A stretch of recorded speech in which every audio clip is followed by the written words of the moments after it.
Lots of people ask me, the best way to enjoy wines and to taste wines, and the kind of glasses to use. And it can be kind of mysterious at times in trying to have the right glasses and to taste wines the right way. But I think it's more important to just enjoy the wines any way you like it and with any foods that you like.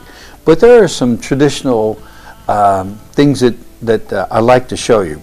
One is that there are some different glasses, different shapes, and these shapes of glasses are such so that it allows the bouquet of the wines, and it allows you to enjoy it a little bit more, because tasting wines is as much sensory as with smell and sight as it is tasting. So this is typically the size or the shape that we use for red wines. This is for whites and can be used for reds. And this is typically the shape that you would use for a sniffer or a brandy, a dessert, or port in particular.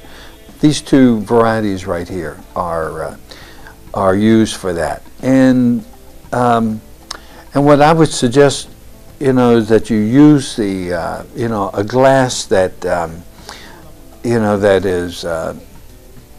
that helps you to breathe in all the aromas, of the wine. And that's why we have a big opening, for the red wine. And the way that you enjoy wines is first is in seeing the beautiful color of it and the clarity of it, but then to smell it. And we can swirl it like this so that we coat the inside lining of the glass with the wine, and it makes it more volatile, so you can smell all the different nuances, of the fruit. And then you taste. And when you taste, you try to let it flow over your tongue, but to make a little puddle in the center of your tongue. The reason is that the tongue has got over 9,000 flavors it can taste, and it's got hundreds and hundreds of sensory cells on it, so that you can taste the sweetness as well as the tartness and the acidity of the wine. The acidity of the wine is the backbone of it, and it's important that it should be in the right balance. So if you taste the wine, have the puddle in the center of your tongue, and you can even suck air in to allow the aromas to flow up into your sinuses, and you actually taste the fullness of the wine.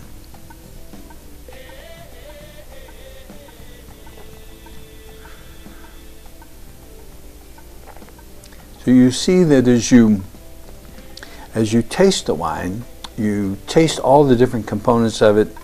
Again, the sweetness and the tartness and the finish as you swallow it. And then you're looking for the different layers of taste, and that's what you'll find with a complex wine. Different layers of the fruit, where you may pick up currants, you may pick up cherries and blackberries, and the different flavors, and it's all indigenous to that particular grape.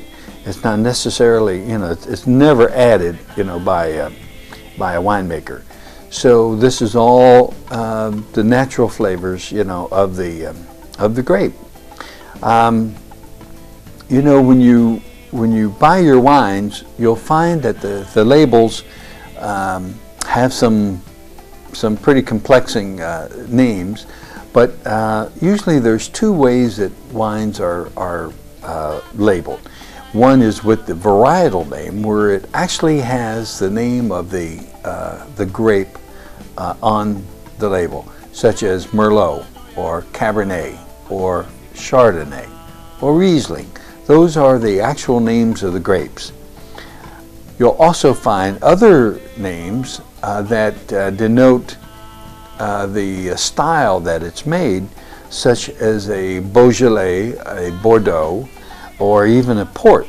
So that denotes more the style of the wine as opposed to the grape, because those wines tend to have a blend of different grapes in them. And then you also have proprietary names that the winery gives their wines, such as Plantation White, or Trappist Red, or Magnolia Mist.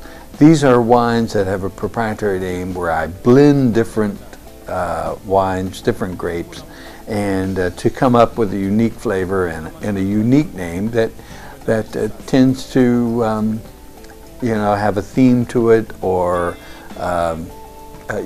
based upon the winery.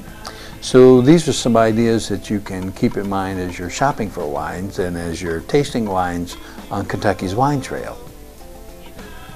I hope you've enjoyed your visit to Spring Hill, and I hope that you'll go on our Facebook page of Spring Hill Winery and our webpage, which is www.springhillwinery.com, to check out our calendar and our details on our events that we have throughout the year. Until then, we hope you'll have an opportunity to come by and visit.